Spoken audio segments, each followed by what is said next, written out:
Assalamualaikum warahmatullahi wabarakatuh. Baiklah, saya di sini akan menjelaskan tentang sistem reproduksi pada hewan vertebrata. Reproduksi pada hewan vertebrata diawali dengan perkawinan yang diikuti dengan terjadinya fertilisasi. Fertilisasi tersebut kemudian menghasilkan zigot yang akan berkembang menjadi embrio. Fertilisasi pada vertebrata dapat terjadi secara eksternal atau secara internal. Contoh hewan-hewan vertebrata yang pertama Pisces atau ikang. Ikang merupakan kelompok hewan ovipar. Ikan betina dan ikan jantan tidak memiliki alat kelamin luar. Ikan betina tidak mengeluarkan telur yang bercangkang, namun mengeluarkan ovum yang tidak akan berkembang lebih lanjut apabila tidak dibuahi oleh sperma. Ovum tersebut dikeluarkan dari ovarium melalui oviduk dan dikeluarkan melalui kloaka. Saat akan bertelur, ikan betina mencari tempat yang rimbun oleh tumbuhan air atau di antara bebatuan di dalam air. Bersamaan dengan itu, ikan jantan juga mengeluarkan sperma dari testis yang disalurkan melalui saluran uregentinal atau saluran kemih sekaligus saluran sperma dan keluar melalui kloaka sehingga terjadi fertilisasi di dalam air atau fertilisasi eksternal. Peristiwa ini terus berlangsung sampai ratusan ovum yang dibuahi melekat pada tumbuhan air atau pada celah-celah batu.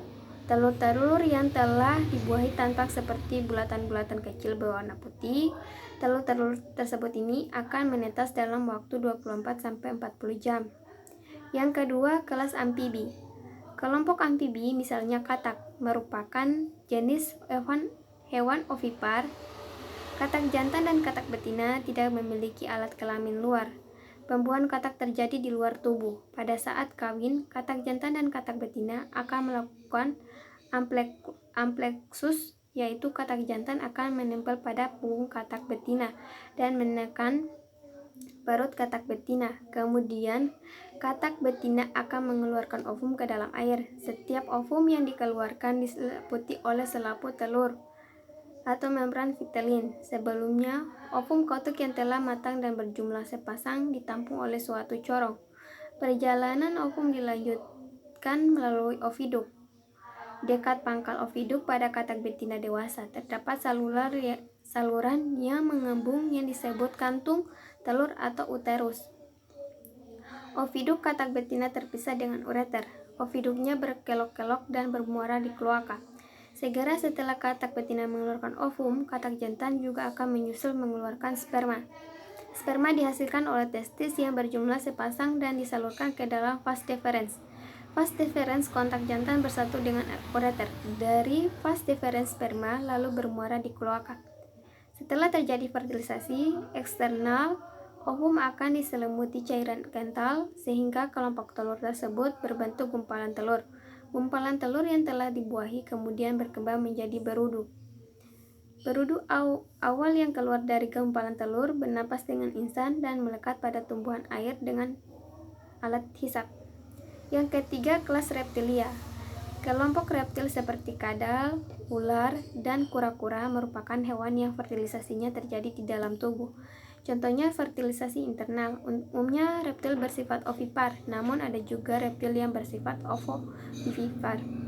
Seperti ular garter dan kadal, telur ular garter atau kadal akan menetas di dalam tubuh induk betinanya. Namun makanannya diperoleh dari cadangan makanan yang ada di dalam telur. Reptil betina menghasilkan ovum di dalam ovarium. Ovum kemudian bergerak di sepanjang oviduk menuju kloaka. Reptil jangan menghasilkan sperma di dalam testis. Sperma bergerak di sepanjang saluran yang langsung berhubungan dengan testis, yaitu epididymis. Dari epididymis sperma bergerak menuju vas deferens dan berakhir di hemipenis.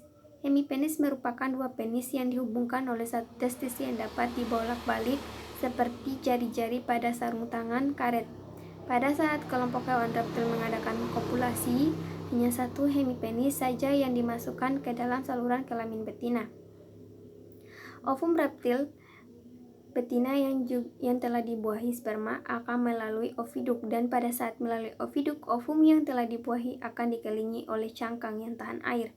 Hal ini akan mengatasi persoalan setelah telur diletakkan dalam lingkungan basah. Pada kebanyakan jenis reptil, telur ditanam dalam tempat yang hangat dan ditinggalkan oleh induknya. Dalam telur terdapat persediaan kuning yang berlimpah. Yang keempat, kelas aves atau burung. Kelompok burung merupakan hewan ovipar. Walaupun kelompok burung tidak memiliki alat kelamin luar, fertilisasi tetap terjadi di dalam tubuh. Hal ini dilakukan dengan saling menempelkan kloaka. Pada burung betina hanya ada satu ovarium, yaitu ovarium kiri. Ovarium kanan tidak tumbuh sempurna dan tetap kecil yang disebut rudimenter. Ovarium dilekati oleh suatu corong penerima ovum yang dilanjutkan oleh oviduk. Ujung oviduk membesar menjadi uterus yang bermuara pada kloaka. Pada burung jantan terdapat sepasang testis yang berhimpit dengan ureter dan bermuara di kloaka. Telur dapat menetas apabila dierami oleh induknya. Suhu tubuh induk akan membantu pertumbuhan embrio menjadi anak burung. Anak burung menetas dengan memecah kulit telur dengan menggunakan paruhnya. Anak burung yang baru menetas masih tertutup matanya dan belum dapat mencari makanan sendiri, serta perlu dibesarkan dalam sarang. Yang kelima, kelas mamalia. Semua jenis mamalia, misalnya sapi, kambing, dan marmut merupakan hewan vivipar, kecuali platypus. Mamalia jantan dan betina memiliki alat kelamin luar sehingga pembuahannya bersifat internal. Sebelum terjadi pembuahan internal, mamalia jantan mengawini mamalia betina dengan cara memasukkan alat kelamin atau penis ke dalam liang alat kelamin betina atau vagina. Ovarium menghasilkan ovum yang kemudian bergerak di sepanjang oviduk menuju uterus. Setelah uterus terdapat serviks atau liang rahim yang berakhir pada vagina.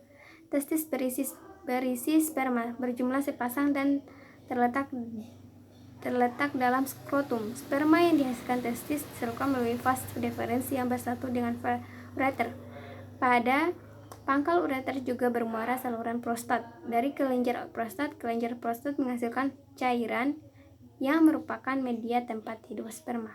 Baiklah, itulah penjelasan dari sistem reproduksi pada hewan vertebrata. Sekian dari saya. Wassalamualaikum warahmatullahi wabarakatuh.